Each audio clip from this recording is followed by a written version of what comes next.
Mana sizlarga yangilik. Endi chiqindi yoqib, uylarda siylar bo'ladi. Akalar, 9 yildan beri akalarimiz shunaqa katyola yasab kelishar ekan. Qaranglar. Mana bu quyqum ko'mir, ya'ni ko'mirda eng oxirgi sorti. Buni ko'pchilik musorga tashab yuborar ekan, sababi buni ko'p katyola, pechkalar yoqolmaydi, changib ketadi. Havoga buni ifloslanib ketib qolar ekan. Xullas endi akalarimiz shunaqa narsa yasashibdi. Mana shu katyol mashina ichiga to'ldirib qo'ysak, 3 sutkagacha yetar ekan. Ya'ni bitta zapravka qilib qo'ysangiz, 3 sutkagacha katyolingizga qarashingiz shart emas. Ya'ni aynan uyda kam bo'ladigan akalarimizga zo'r to'g'ri keladi.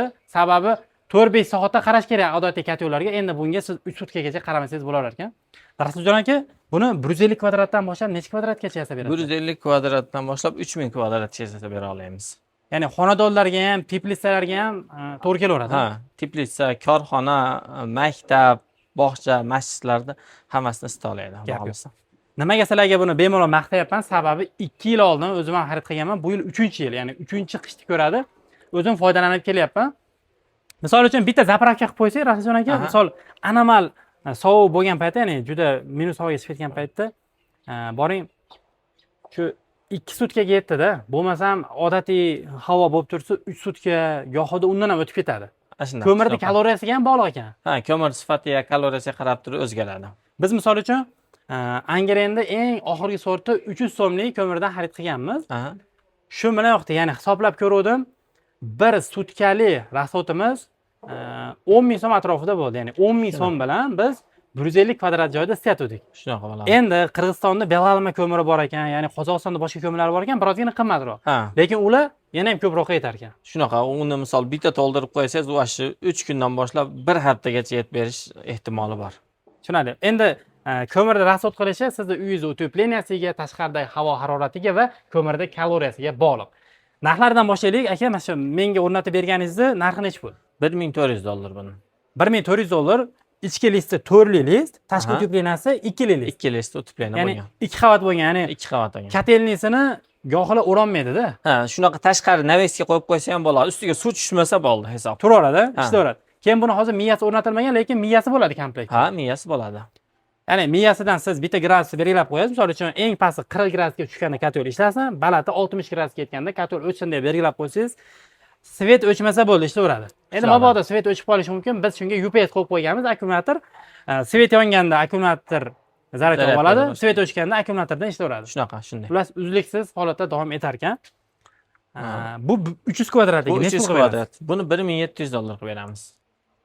Dastavka xizmatlari alohidami yoki joydagi narxmi bu? Yo'q, mana shu vodiy bo'ylab Toshkentgacha dastavkalari o'zimizdan.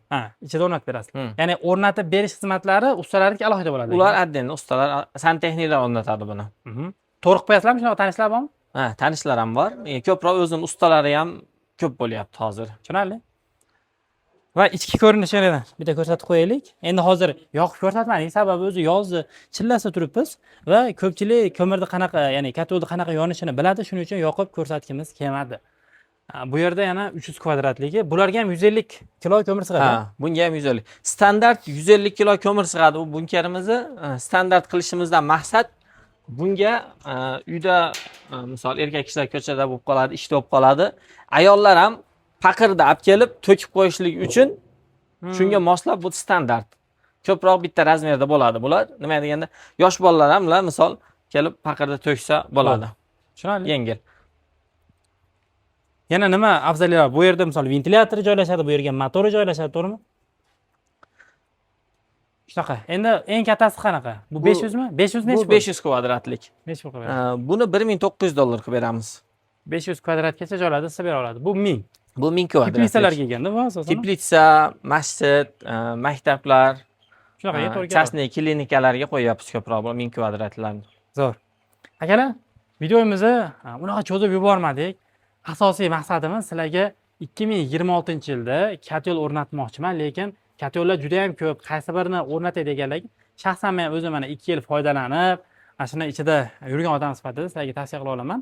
O'rnatinglar, chunki Rasuljon aka, men o'rnatdim-ku. Ha. Mendan ko'rib juda ko'pchilik telefon qilib uyimga kelib o'rnatishdi. Misol bizni yaqin atrofimizda ham ko'pchilik o'rnatgan. Sababi ya'ni sinovdan o'tdi-da. Sizlarga misol aynan reklama qilayotganim uchun emas, xolisona tavsiya beraman. Haqiqatdan yaxshi katyol ekan. Chunki bundan oldingi ishlatgan katyolim bunkersiz edi-da. Ha. Har 5-6 soatda qarab to'g'ri zerikkan edi odam. Uyda bo'lmay qolsangiz, katyol o'chib qoladi, Shunaqa. sovib ketadi. Endi misol bironta safarga ketayotgan paytimizda ham 2 kunlik, 3 kunlik bitta yoqib qo'yamiz, gradusini eng pastga berib qo'yamiz, suvlar ham muzlab qolmaydi. Shunaqa turaveradi o'zini o'zi ligirobga qilib. Shunaqa azizlar, bundan ham kattaroq katyollar yasab berisha oladi zakazga. O'zbekistonda hamda Qirg'izistonda, Tojikistonda zavodlari bor. Sizga qayeri ma'qul kelsa, bemalol ekrandagi telefon raqamlariga aloqaga chiqib, xarid qilishingiz mumkin.